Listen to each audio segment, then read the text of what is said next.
Dawn was softly breaking over the vast expanses of Tanzania's Serengeti National Park. A gentle breeze carried the scent of dry grass, mingling with the morning chill. Beneath the spreading branches of a thorn-studded acacia tree, a pride of lions had settled down. In the center, a large male named Karimu, a seasoned leader, lay majestically, his mane fluttering in the wind like a dark flame. But even his powerful frame could not hide the problem. A painful abscess was reddening the back of his thigh, inflamed and hot, making every step a sharp pain. Karimu had not managed to catch prey large enough to feed the entire pride for several days. His attempts to hunt ended in failure. The pain in his hip restricted his movements, and his strength left his body. The pride, sensing the weakness of its leader, began to disintegrate. Young and healthy lions left one by one in search of a new leader who could provide them with food and protection. Karimu was left alone in the endless savanna, surrounded only by the whisper of the wind and the sound of his own heavy steps. The midday sun beat down mercilessly, raising waves of heat from the cracked earth. Karimu, with a tattered mane and an emaciated body, walked slowly, overcoming the pain. Thirst and fatigue burned him from within. He looked for at least the slightest hint of salvation: shade, water, relief. Days turned to nights, and hope faded. Finally exhausted, he collapsed under an old baobab tree, breathing heavily. His chest rose and fell with difficulty, and his eyes, once shining with strength, now expressed only fatigue. Rare gray clouds floated slowly overhead, foreshadowing a sultry afternoon. A flock of birds circled around the tree, weavers that had flown in from distant plains. They noisily pecked at the dry fruits that had fallen from the branches, filling the air with the sounds of flapping wings and clattering beaks. One curious bird, with shiny black eyes, flew closer to the lying lion. Her attention was drawn to a red spot on his thigh, an abscess, which she mistook for a strange fruit. The bird pecked at the soft swelling, inadvertently puncturing the skin. Karimu winced, his eyes wide with surprise. Blood and pus slowly flowed from the wound, and to the lion's surprise, the pain began to subside. His breathing became easier, although weakness still gripped his body. The birds, startled by the movement, fluttered and flew away, leaving Karimu in silence. Clouds blocked out the sun, and a cool wind brought a slight relief. The lion closed his eyes, allowing time and nature to take their toll. Night fell on the savannah. A cold wind ruffled Karimu's mane. He lay by a small pond, where he had barely made it to get a drink. The cool water revived him, but he had no strength left to move on. In the morning, the abscess was inflamed again. Pus oozed from the wound, and his body temperature rose. Karimu was shaking. His breathing became intermittent. He could no longer get up, but lay surrounded by the rustle of dry grass, as if the savannah was singing a sad song to him. Suddenly, the silence of the morning was broken by the sound of an engine.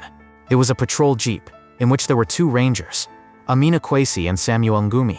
They were driving around the Serengeti, monitoring the condition of the animals. Amina saw the motionless figure of the lion under the baobab tree, and immediately recognized Karimu, the same lion they had once freed from a poacher's trap. His exhausted appearance and inflamed wound spoke of the urgent need to act. Samuel prepared a tranquilizer, and Amina carefully approached to choose a safe position. A soft pop of a gunshot, and Karimu, startled, fell into a deep sleep. The rangers, together with the team that arrived, carefully transferred the lion's massive body to a tarpaulin and loaded it into a special vehicle. The jeep sped along the dusty road to the Serengeti Veterinary Center, while the setting sun painted the savannah in golden tones. Urgent work began at the veterinary center. Doctors carefully examined Karimu. The abscess was drained, the pus was removed, and the wound was washed with antiseptic.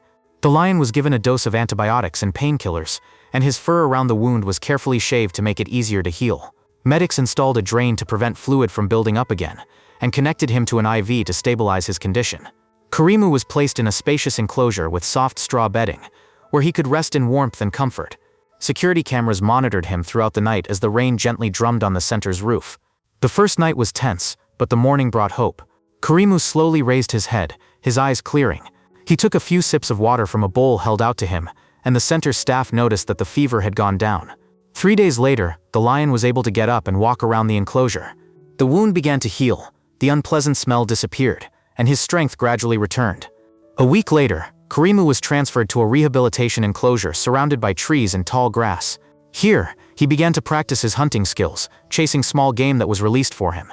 His movements became more confident, his muscles grew stronger, and his mane regained its former shine. Amina and Samuel visited him often, watching his progress with pride and relief. After 2 weeks, it was time to return Karimu to the wild. In the morning, as the sun was just beginning to rise above the horizon, the rangers opened the gates of the enclosure. A fresh breeze rushed in, bringing with it the smell of freedom and grass. Karimu slowly emerged, his eyes carefully examining the familiar expanses. In the distance, under the shade of an acacia tree, his old pride was resting.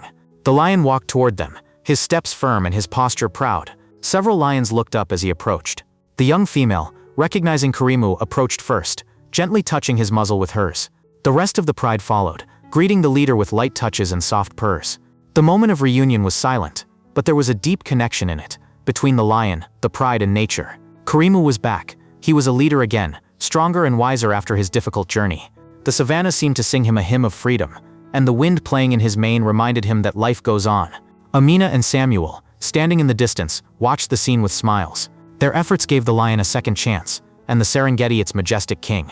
Friends, thank you for taking the time to read this story. If it touched your heart, don't forget to like and subscribe to our channel to support us. See you in the next stories about wildlife.